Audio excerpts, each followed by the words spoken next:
नमस्कार दोस्तों, क्या आप जानते हैं कि दुनिया का सबसे बड़ा महाकाव्य महाभारत किसने लिखा? सुनने में यह सवाल अजीब है, क्योंकि हम सब जानते हैं कि इसे महर्षि वेदव्यास ने रचा था। लेकिन क्या आप जानते हैं कि व्यास जी ने इसे खुद नहीं लिखा, बल्कि एक ऐसे देव ने लिखा जो बुद्धि में सबसे श्रेष्ठ हैं। आज हम जानेंगे महाभारत के लेखन से जुड़ी बुद्धि और शर्त की वो अनोखी कहानी। महर्षि व्यास ने जब अपने ज्ञान से महाभारत की रचना की, तो उन्हें लगा कि यह इतना विशाल ग्रंथ है कि इसे याद रखना या सुनाना किसी अकेले व्यक्ति के बस की बात नहीं है। उन्हें एक ऐसे लेखक, एक ऐसे लिपिक की तलाश थी जो बिना रुके उनकी वाणी को लिख सके। व्यास जी ने सहायता के लिए ब्रह्मा जी का आह्वान किया। ब्रह्मा जी ने व्यास जी को सलाह दी, महर्षि, इस महान कार्य को सिद्ध करने की क्षमता केवल देवों में प्रथम पूज्य श्री गणेश में ही है। आप उनसे अनुरोध करें।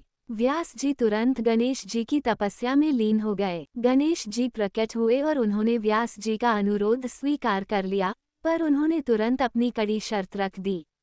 गणेश जी बोले, मैं लिखने के लिए तैयार हूँ, पर मेरी शर्त है कि आप कथा सुनाते समय एक पल के लिए भी रुकेंगे नहीं।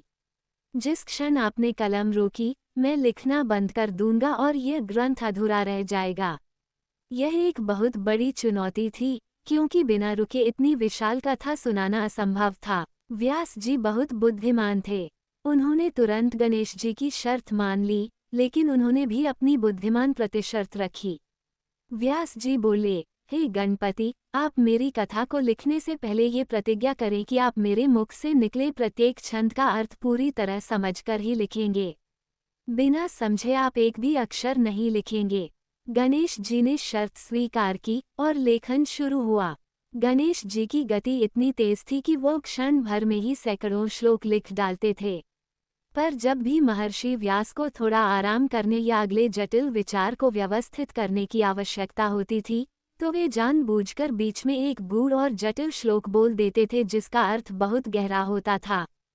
अपनी शर्त के अनुसार गणेश जी उस गूढ़ श्लोक का गहन अर्थ समझने के लिए कुछ देर के लिए अपनी कलम रोक देते थे। यही वो समय होता था जब व्यास जी को अगला श्लोक सोचने और व्यवस्थित करने का पर्याप्त समय मिल जाता था।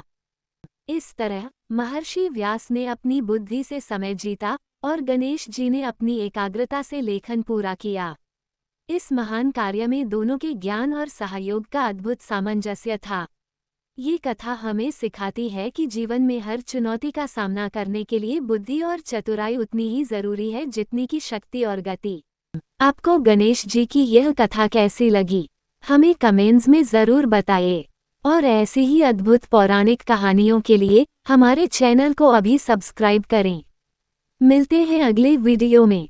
धन्यवाद।